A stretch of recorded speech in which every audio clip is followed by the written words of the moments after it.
Assalamualaikum. Hey, hey, hey. It's me, Bumblebee. Another day, another vlog na naman tayo. Ngayon, nandito tayo sa Cubao. Dito sa may bus. Sasakay tayo ng bus mula Manila hanggang Zamboanga City. Ito yung pinakamahabang biyahe. Sabi ng guardia dito ay 3 araw aabutin kung hindi ma-delay ang sakyan ng mga barko sa mga roro. Tapos dito lang siya sa may tapat ng towel dito sa may Kamuning. So,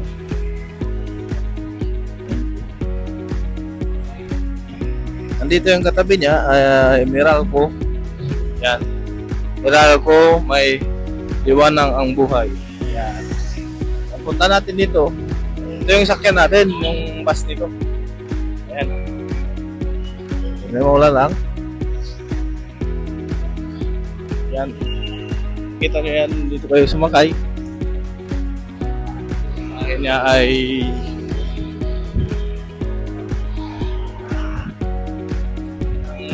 katabi ng Jazz Terminal. So, tayo dito. Pero pasok pa rin tayo. Ang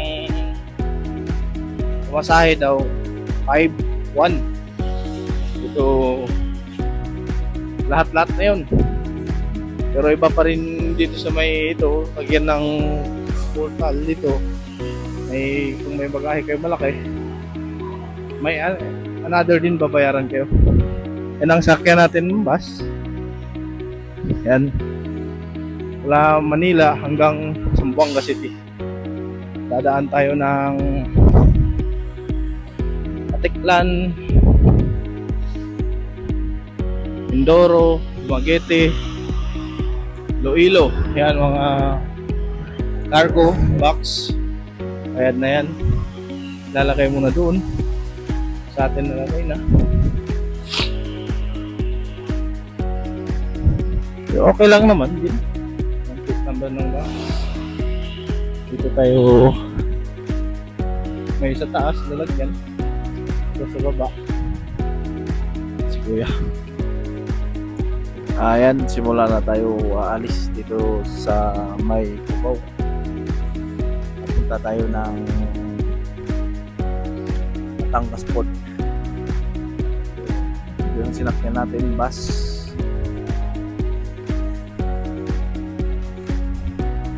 Kaya na tayo ay bumaba.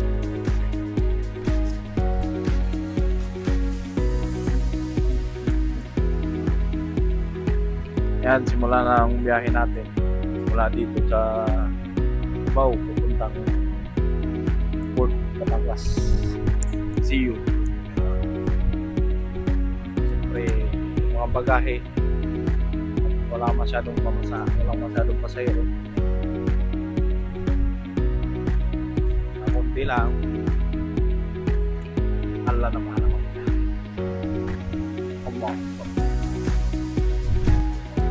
Ayan, papasok na tayo ng expressway papunta ng Port Batangas. Dito tayo dadaan sa expressway para walang hassle sa traffic.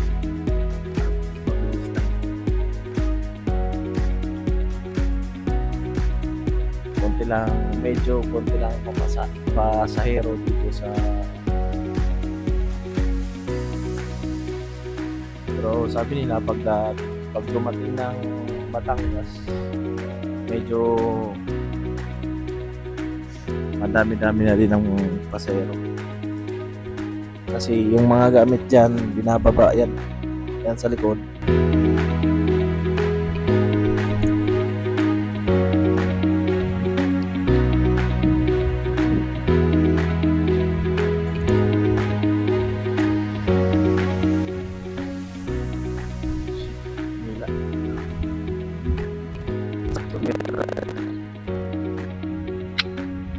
Pero huwag na tayo mangarap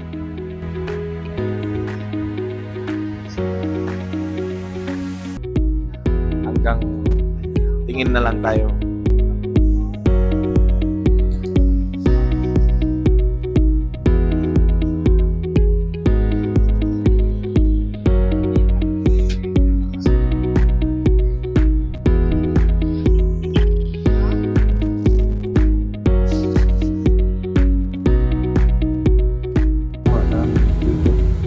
Papuntang doon sa food.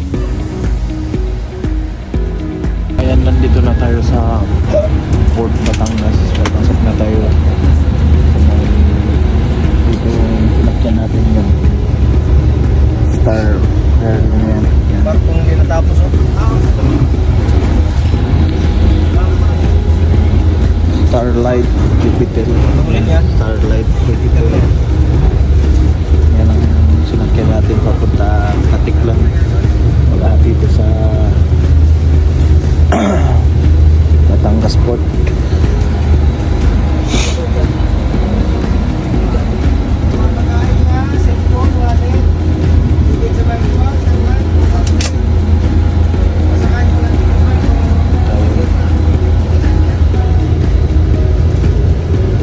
Ang estimated biyahe natin papuntang Katiklan ay 8 hours.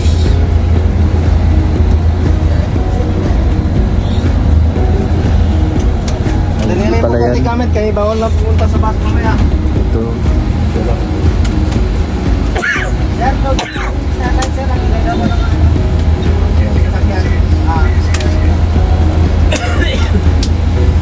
Yes, nandito na tayo sa barko. Pasok tayo.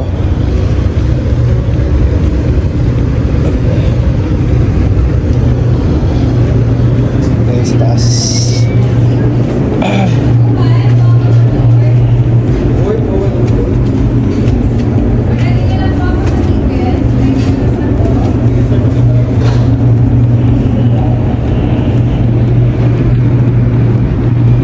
Dito tayo sa taas ng barko. Ang view natin, papunta tayo ng Katiklan.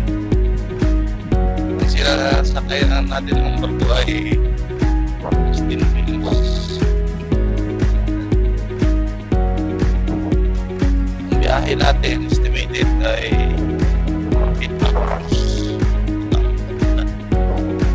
Darating tayo dun.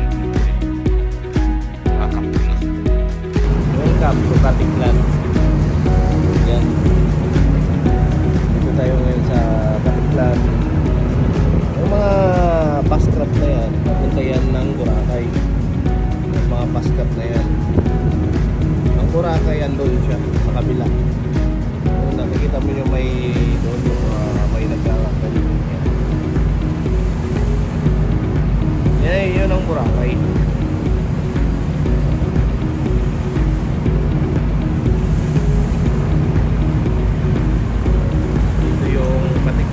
Diyan sumasakay, pagpapunta kayo ng Boracay, dito kayo sumasakay sa Pascap na yan. Hindi ko alam kung saan dyan, basta dyan.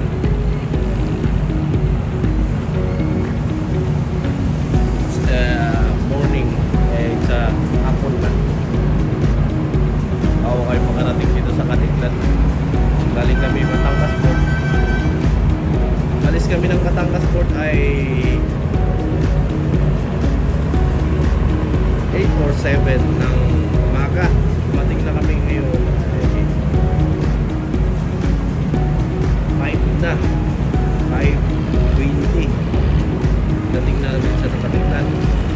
Maya-maya pa kami bumaba kasi papunahin yung mga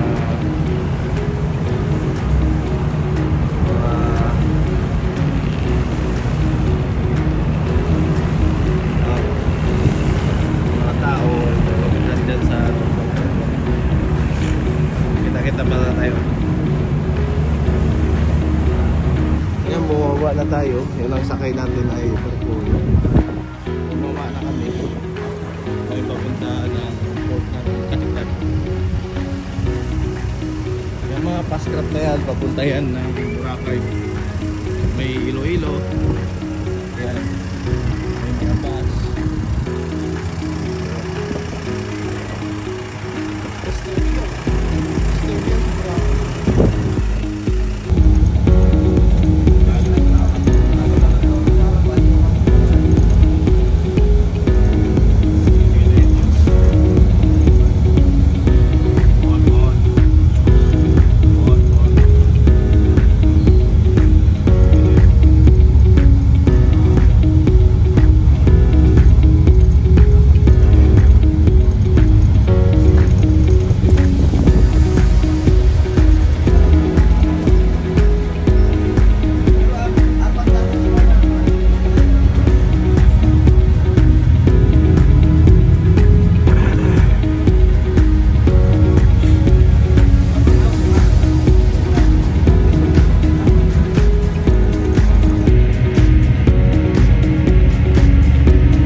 Bacolod Port. Ayan.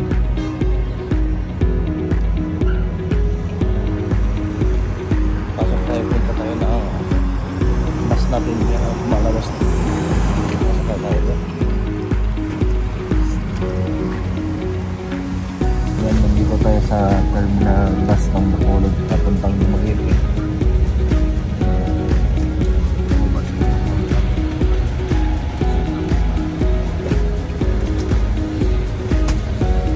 Nandito tayo sa terminal ng bus ng Bacolod papuntang Dumaguete. May tindahan dito, pwede tayo mag-stop.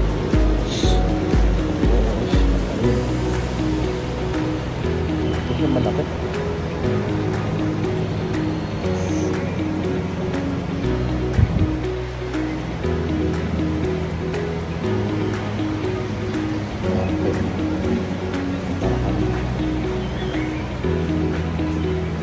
Yan ang bus natin.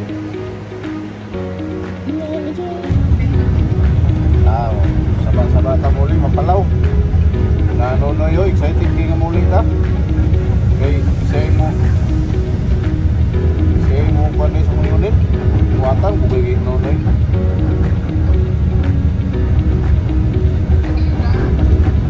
Libre daw ko.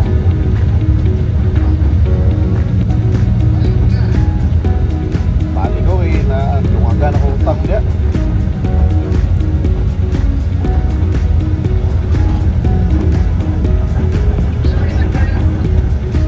Serious ko, may ganapunta na ako sa Katiklan kahapon.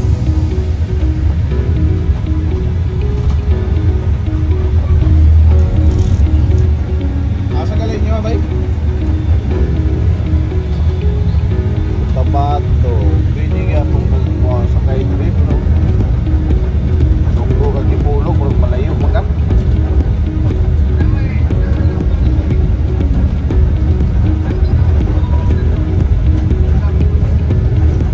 May dito sa mo sa Sibugay na Davao dito nga ba?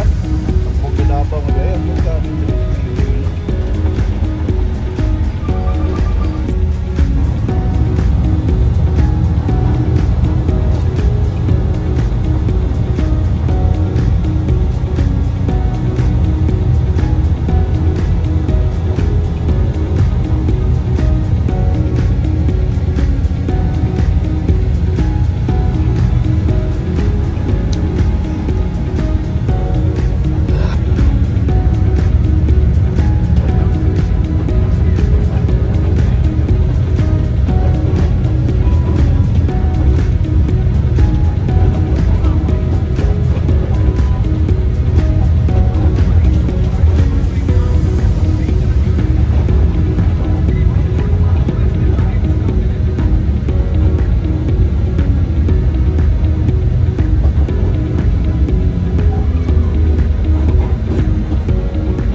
Dito tayo nag-stop over. Papunta tayo ng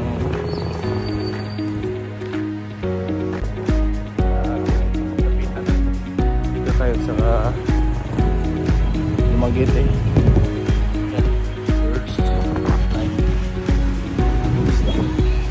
Nandito tayo sa port ng Dumaguete. Pupunta tayo ng Dapitan. Ito, sakay natin. Sasakay tayo ng barko ng Montenegro papunta ng Dapitan.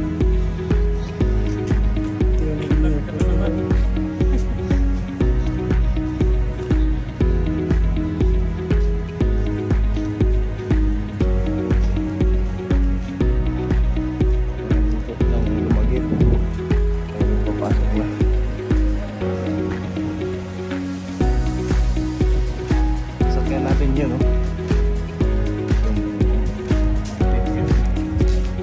Tayo na natin ito mana tayo dada sa terminal.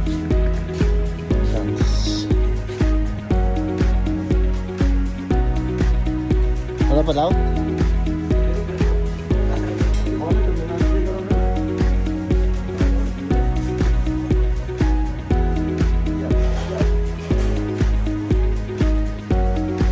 Ayan. Nila.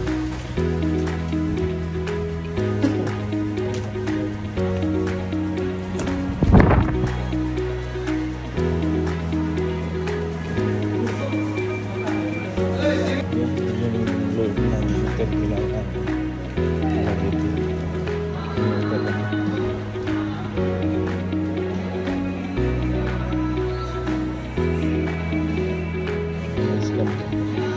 Lumabas na tayo sa terminal ng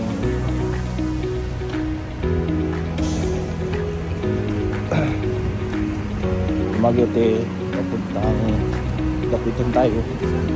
Ang sakyan natin na barko ay Montenegro, Maria Helena. Dito tayo sa pantalan ng sasakyan ng mga bus. Ay, sige.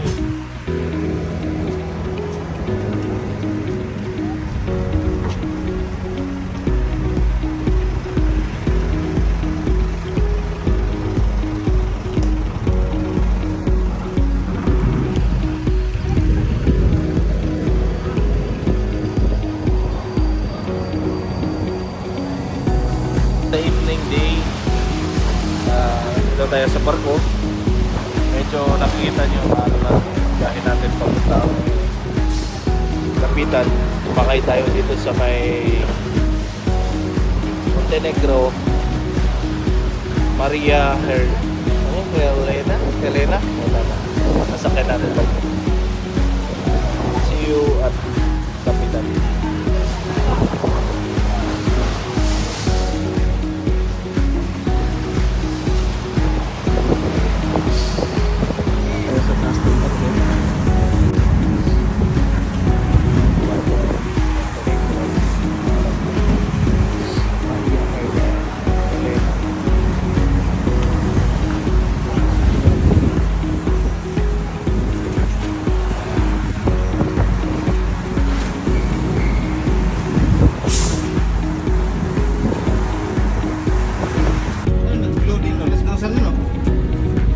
Dua?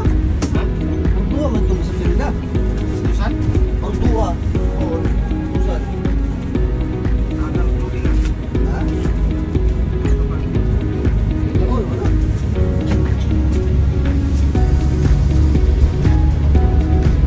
Ayan, nandito na tayo sa port ng Dapitan. Papunta tayo ng isang bukas.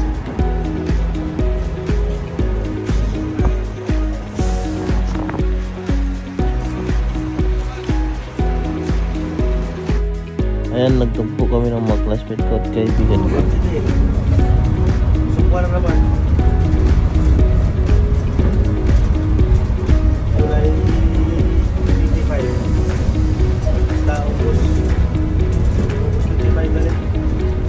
Wala.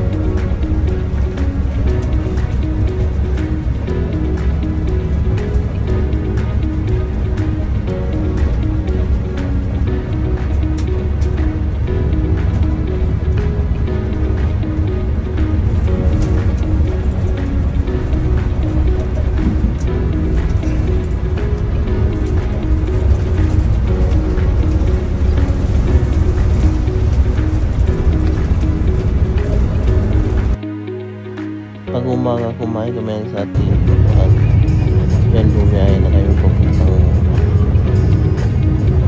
Zamboanga Terminal Bus dito sa may Divisoria.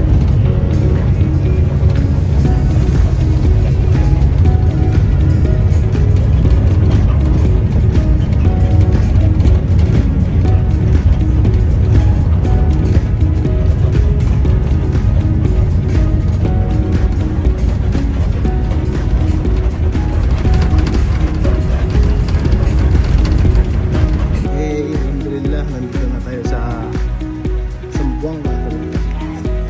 Nandito tayo sa terminal bus. Pauwi tayo ng salamat pala sa mga